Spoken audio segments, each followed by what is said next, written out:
Welcome to Earth, circa 14,000 AD. The planet is populated not by dinosaurs, not by men, but by aquatic life, adapted to live on land. The most recognizable species to adapt in this way are the Inklings, evolved from squids, and Octarians, evolved from octopi. Other forms of life exist as well, from jellyfish to sea urchins, sea cucumbers, regular old fish, but I digress. How did it get to this point? What happened to wipe out all of the mammals save for a few scattered felines? And only in 12,000 years. How did mankind fall? And is it something that we should actually worry about? Is Splatoon's apocalypse possible?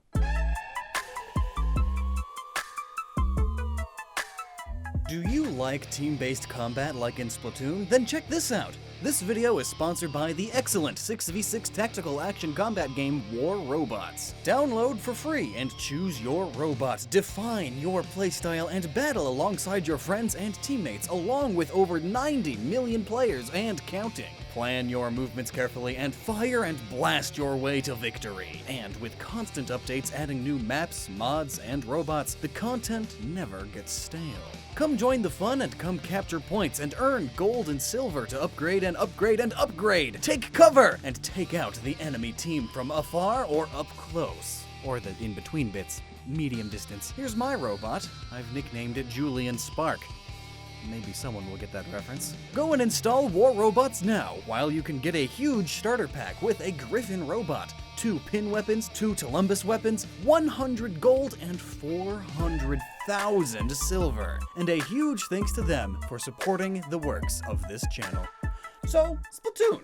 On the surface, if you pardon the water pun, the Splatoon games seem like simple, lighthearted fun from Nintendo, a world populated by squid people who sling brightly colored ink at each other in urban environments. Everything is bright and happy and inspired by a fusion of American street fashion and Japanese pop culture. You'd be hard-pressed to find anything aesthetically about these games that implies anything is amiss. But the lore tells a different story, a much darker story. You find a sunken scroll showing a human skeleton. Callie at one point says during a Splatfest announcement that she would want to go back into the past to see one of these odd human things. Some weapons appear to be made from repurposed human scrap as well, and needless to say, this all leads to you realizing this is not your typical Nintendo fantasy setting. It turns out the world of Splatoon is a post-apocalyptic Earth, all just like Pikmin, and that one level from Kirby 64. Maybe it is a typical Nintendo thing. But that does beg the question, how did humans die out? How did the world go, in the span of 12,000 years, from being populated by men to being populated by squid things? Is it a squid or a kid? We get our first taste of this from Sunken Scroll number 10 from the first game. Quote, with creatures of the surface driven to extinction by rising sea levels, the ancestors of Inklings were free to haul their 10-legged bodies up onto the abandoned land.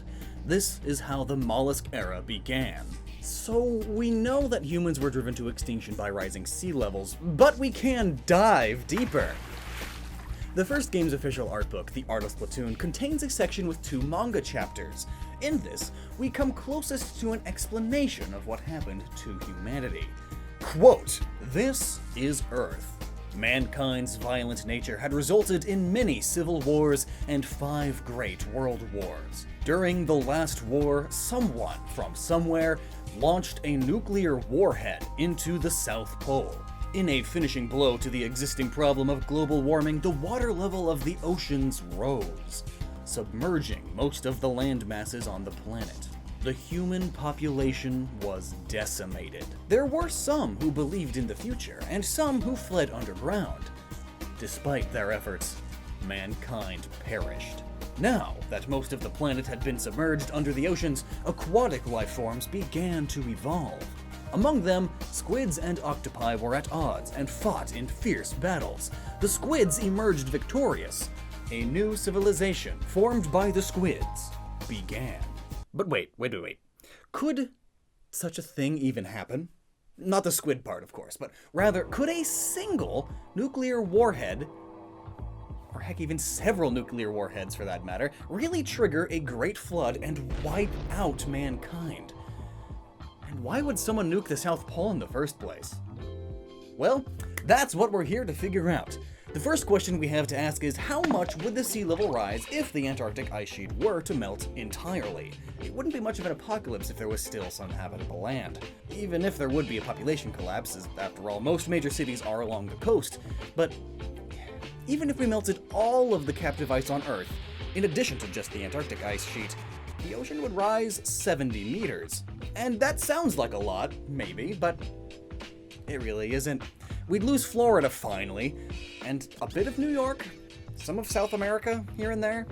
The California Valley would fill up, solving the drought problem. But most of the land would be fine. Not much of an apocalypse. But there's a more critical issue with Splatoon's apocalypse than that, and that problem lies in megaton yields. The temperature of South Pole glacial ice varies depending on depth, but for the purposes of our calculations, we can safely assume that we can just use the highest recorded temperature as a baseline, about -20 degrees Celsius. We also need the weight of the Antarctic ice sheet, about 24.5 million billion kilograms according to climategen.org. Let's also get the heat coefficient of water, about 4.186 joules per gram degree Celsius, and the heat fusion of ice, about 334 joules per gram. And to clarify what that means, a joule is a unit of energy. To keep it simple for the sake of this video, there are 4 joules of energy in 1 calorie of food, calories being that thing that gives your body the energy it needs. That kind of explains what a joule is, I hope. It's energy, creates heat, calories.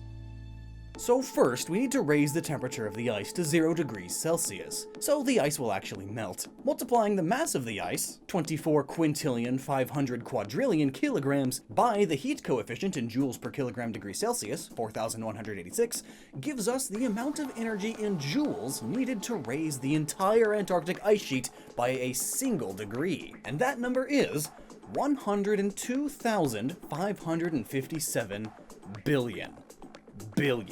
And note, that is 2 billions, a billion billions, of joules per degree Celsius.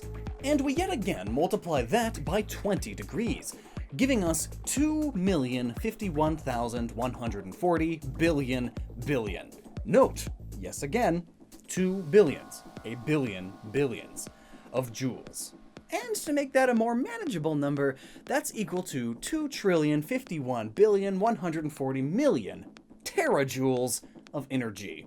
And yet, even still, that is only half of the picture. Now we need to add the energy needed to actually melt the ice, because there is a big difference in raising the temperature to melting point and actually melting the ice when it comes to mathematically quantifying science. So, we once again take the mass, this number I'm not going to say, and now we multiply that by the heat of fusion, the energy per mass needed to turn it from a solid to a liquid, about 334,000 joules per kilogram. This gives us 8.183 million billion.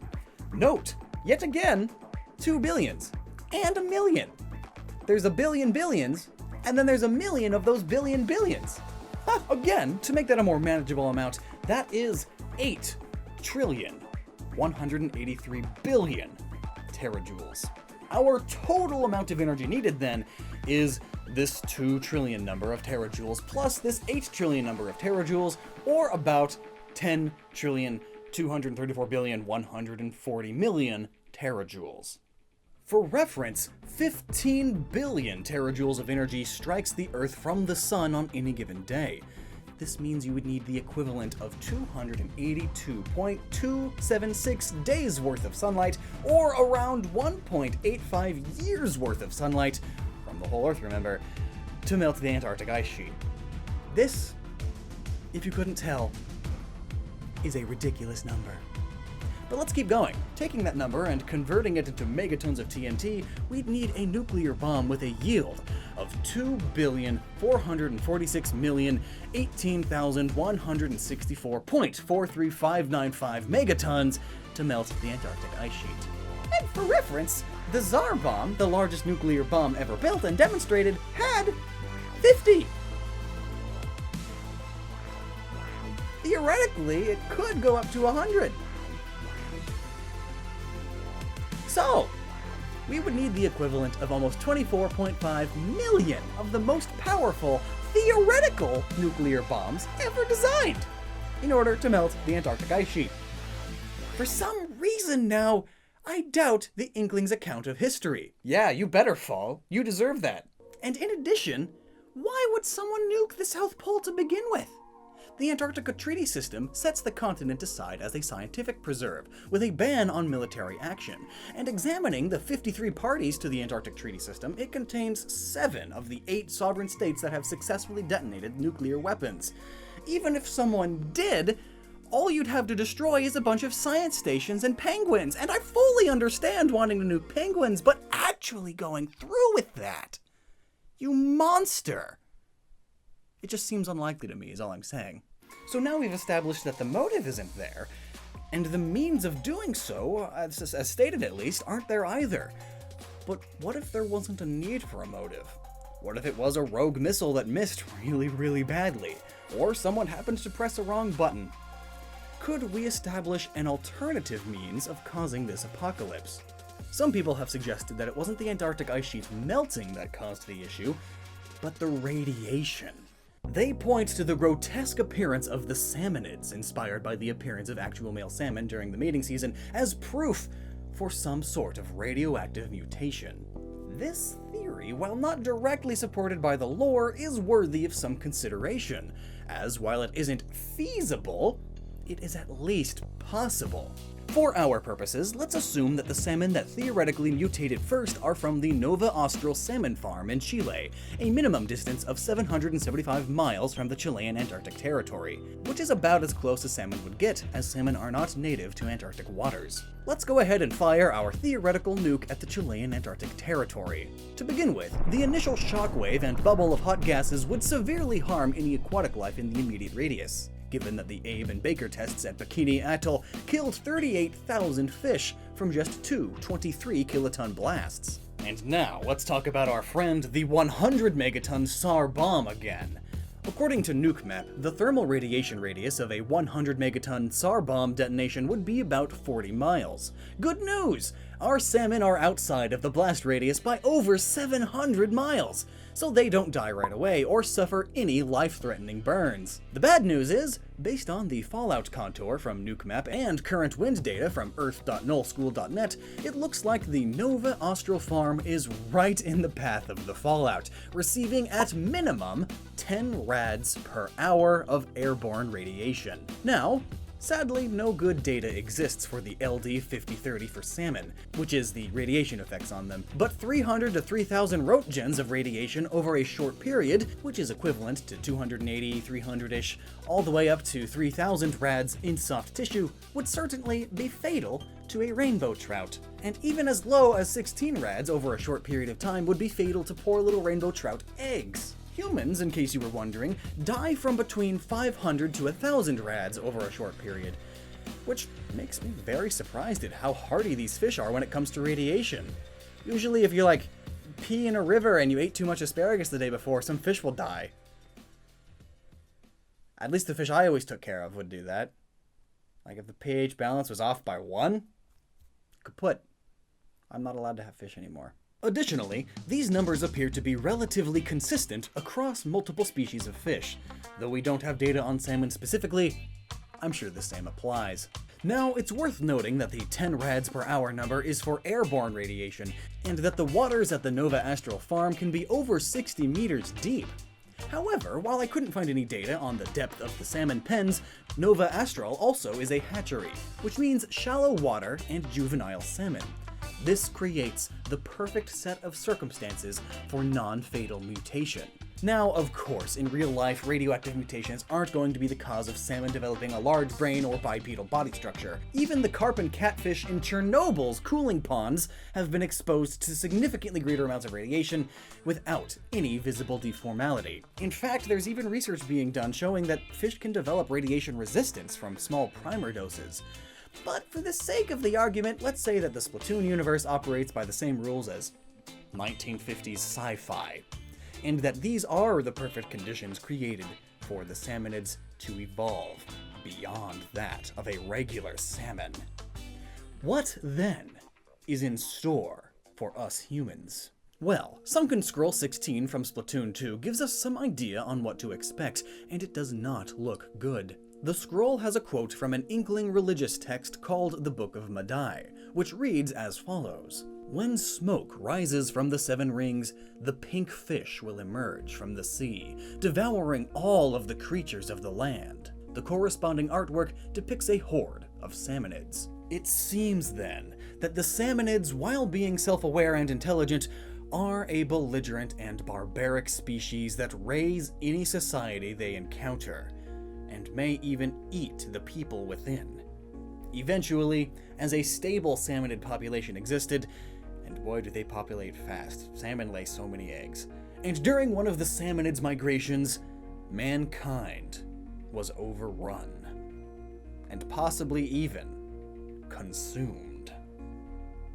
And now, with the land cleansed of human life, and the Salmonids primarily dwelling in the sea, the stage is now set for other marine life to evolve and begin their journey. As the art book puts it, the age of the squid has begun. So, in summary, the lesson to be learned here is that don't nuke Antarctica. It's useless. You really can't get anything out of it unless you want to radiate some fish. And maybe if you nuked it a lot, you could take out Florida, so there's that. Fingers crossed. They deserve it. So thanks so much for watching, and until next time, please remember to never stop using your noggin. And hey, here's an old video I did all about the Salmonids and their inspiration. It's in the style of the Splatoon 2 presentations by Nintendo. It's really cute. You should check it out. And once again, thanks for dropping by.